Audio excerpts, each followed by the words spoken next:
RSP ഇടതുമുന്നണി വിട്ടത് ലോക്സഭാ തെരഞ്ഞെടുപ്പിൽ തിരിച്ചടിയായെന്ന് CPIM കരട് രാഷ്ട്രീയ പ്രമേയം.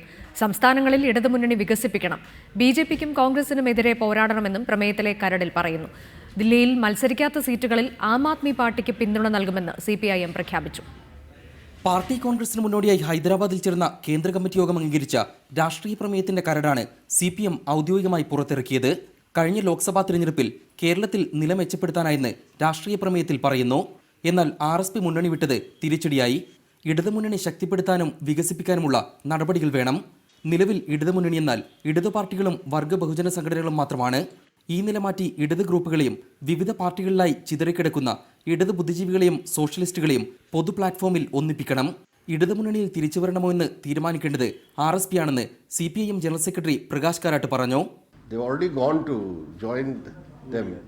So it's for the RSP party as a whole to see what they can do about it. ഒരേസമയം BJPക്കും കോൺഗ്രസിനുമെതിരെ പോരാടണം. കോൺഗ്രസുമായി തിരഞ്ഞെടുപ്പ് ധാരണയ്ക്കോ സഖ്യത്തിനോ ഇല്ല.